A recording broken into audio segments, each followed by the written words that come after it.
9th class mathematics summative assessment 1 October 2025 section 1 first question p of x is equal to x square minus 3x minus 4 then find the value of p of minus 1 and p of 2 ఇచ్చిన పాలినామియల్లో p of minus 1 value p of 2 value కనుక్కోవాలి p of x is equal to x square minus 3x minus 4 x ప్లేస్లో minus వన్ని substitution చేస్తే minus 1 is equal to minus 1 whole square minus 3 into minus 1 minus 4 minus 1 whole స్క్వేర్ని 2 times రాస్తే minus 1 into minus 1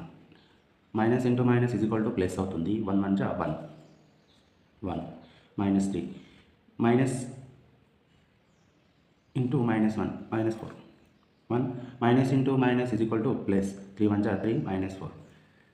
positive నెంబర్స్ని add చేస్తే 1కు 3 add చేస్తే 4 minus 4 plus 4 minus 4 cancel అయితే 0 అవుతుంది. అప్పుడు p of minus 1 is equal to 0. Next p of 2 లెక్కన కిందకి రాసుకుంటే p of x is equal to x square minus 3x minus 4 p of x ప్లస్లో 2ని సబ్స్టిట్యూషన్ చేస్తే p of 2 is equal to 2 whole square minus 3 into 2 minus 4 2 whole స్క్వేర్ని 2 times రాస్తే 2 2 జా 4 minus 3 2 జా 6 మైనస్ 4 ఫస్ట్ నెగిటివ్ నెంబర్స్ని యాడ్ చేస్తే minus 6 minus 4 add చేస్తే minus 10 అవుతుంది. అప్పుడు మైనస్ 10లోకి వెళ్ళి 4ని సబ్ట్రాక్షన్ చేస్తే మైనస్ 6 వస్తుంది.